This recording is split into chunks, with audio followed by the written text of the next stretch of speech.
Indian government ने Pakistan high commission को एक बहुत ही क्लियर और स्ट्रिक्ट मैसेज भेजा है कि दोनों कंट्रीज़ अपने हाई कमीशन से, जो कि इस्लामाबाद और दिल्ली में है, उससे जितने भी स्टाफ की टैली है उससे 50% रिडक्शन करेंगे। तो इंडियन गवर्नमेंट के इस मूव से इंडिया और पाकिस्तान के डिप्लोमेटिक रिलेशन पे बहुत ही मेजर इम्पैक्ट पड़ेगा। और इंडिया ने बाकायदा इसके रीज़न भी स्टेट किए हैं कि क्यों इंडियन गवर्नमेंट ने ऐसा स्टेप उठाया है। तो आज के इस वीडियो में इस मैटर को हम डिस्कस करेंगे और समझेंगे। सबसे पहले बेसिक से स्टार्ट करते हैं। तो इंडियन हाई कमीशन और पाकिस्तान हाई कमीशन दोनों अपने स्टाफ की टैली 50% रिड्यूस करेंगे। ये हाई कमीशन क्या होता है? हाई कमीशन एक कंट्री का ऑफिस होता है दूसरी कंट्री में, जहाँ पर उस कंट्री के डिप्लोमेट्स या फिर राजदूत काम करते हैं। आप इस ऑफिस को दूतावास या फिर एम्बेसी नाम से भी जानते होंगे। तो हाई कमीशन का काम क्या होता है? हाई कमीशन का मेजर रोल होता है होस्ट कंट्री और दूसरी कंट्री के बीच में रिलेशनशिप को प्रोटेक्ट और प्रिजर्व करना। हाई कमीशन एक तरह का बेस होता है दो कंट्रीज़ के बीच में कम्युनिकेशन या फिर रिलेशनशिप बिल्ड करने का।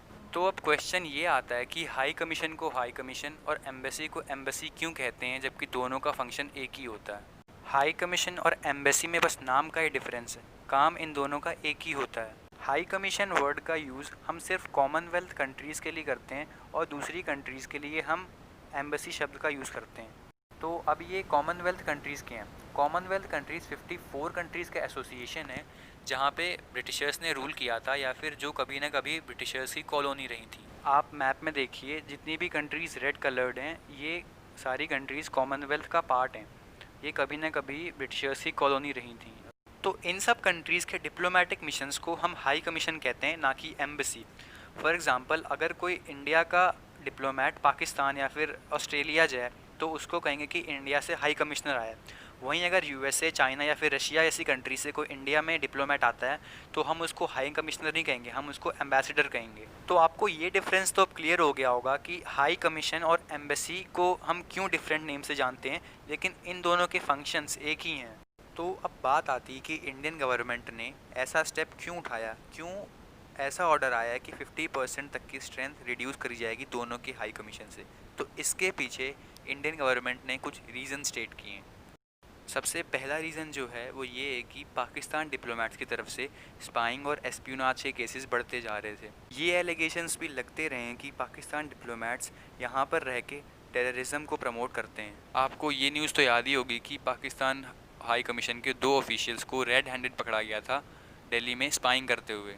ऐसा पहली बार नहीं हुआ कि पाकिस्तानी ऑफिशियल्स किसी कंट्री में इलीगल एक्टिविटीज़ करते हुए पकड़े गए हों, लेकिन इंडिया में ये कुछ इसकी फ्रीक्वेंसी ज़्यादा हो गई थी, तो इंडियन गवर्नमेंट को ऐसा स्टेप उठाना पड़ा। सेकेंड रीज़न जो इंडिया ने स्टेट किया है वो ये है कि जो इंडियन डिप्लोमेट्स इस्लामाबाद में हैं उनके साथ लगातार ख़राब ट्रीटमेंट हो रहा है पाकिस्तानी गवर्नमेंट या पाकिस्तानी ऑफिशियल्स के द्वारा, और उनको काफ़ी परेशान या हरास किया जा रहा है। अभी हाल ही में खबर आई थी कि 2 इंडियन डिप्लोमेट्स मिसिंग हैं इस्लामाबाद में, और फिर पता चला कि इनके साथ काफ़ी ख़राब ट्रीटमेंट हुआ है, इनको काफ़ी टॉर्चर किया गया है, काफ़ी मारा पीटा गया है, जिसको हमारी गवर्नमेंट ने काफ़ी अपोज़ किया है और कहा है कि जो ये ट्रीटमेंट हमारे ऑफिशियल्स के साथ किया गया है ये वियना कन्वेंशन के अगेंस्ट है, और जो बायलैटरल एग्रीमेंट इंडिया पाकिस्तान के बीच में साइन किए गए हैं डिप्लोमेट्स को लेके उसके भी अगेंस्ट है। तो इंडियन गवर्नमेंट का कहना है कि पाकिस्तान ने वियना कन्वेंशन के रूल्स एंड रेगुलेशंस को फॉलो नहीं किया है, इसके अगेंस्ट काम किया है। तो ये वियना कन्वेंशन है क्या? तो वियना तो आप जानते ही होंगे कि ऑस्ट्रिया जो यूरोपियन कंट्री है उसकी कैपिटल है वियना। तो 1961 में वियना में एक कन्वेंशन साइन हुआ था जिसमें लगभग हर एक कंट्री ने पार्ट लिया था, और करंट में 179 कंट्री इस कन्वेंशन की मेंबर हैं। ये कन्वेंशन बेसिकली डिप्लोमेटिक रिलेशन पे है कि दो कंट्रीज़ के बीच में डिप्लोमेटिक रिलेशनशिप कैसे होने चाहिए। वियना कन्वेंशन एक तरह का बेस है, एक तरह का फंडामेंटल है जो रूल्स एंड रेगुलेशन प्रोवाइड करता है जो डिप्लोमेट्स और होस्ट कंट्री को फॉलो करने होते हैं एक कंट्री से दूसरी कंट्रीज़ के बीच में फॉरेन रिलेशनशिप मेंटेन करने के लिए। वियना कन्वेंशन ये भी इंश्योर करता है कि डिप्लोमेट्स अपनी ड्यूटी अच्छे ढंग से कर सकें बिना किसी थ्रेट के और बिना किसी इन्फ्लुएंस के जो होस्ट कंट्री की गवर्नमेंट है। वियना कन्वेंशन एक तरह से फ्रीडम प्रोवाइड करता है डिप्लोमेट्स को।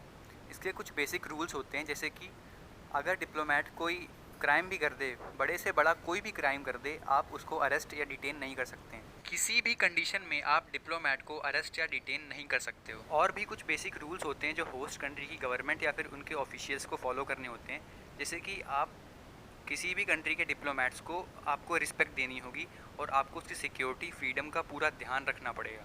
और भी कुछ रूल्स एंड रेगुलेशन प्रोवाइड करता है ये कन्वेंशन, और इंडिया का कहना है कि पाकिस्तान ने इस कन्वेंशन के अगेंस्ट काम किया, इसके रूल्स एंड रेगुलेशन को फॉलो नहीं किया है, क्योंकि पाकिस्तानी पुलिस ने इंडियन हाई कमीशन के डिप्लोमेट्स को अरेस्ट किया, उनके साथ बहुत ही ख़राब व्यवहार किया, हरास किया गया, टॉर्चर किया गया, जो कि वियना कन्वेंशन के अगेंस्ट है। तो इसी रीज़न से इंडियन गवर्नमेंट ने इतना स्ट्रिक्ट डिसीजन लिया है कि दोनों कंट्रीज़ अपने हाई कमीशन से स्ट्रेंथ 50% रिड्यूस करेंगी। This is the end of our video and thanks for watching.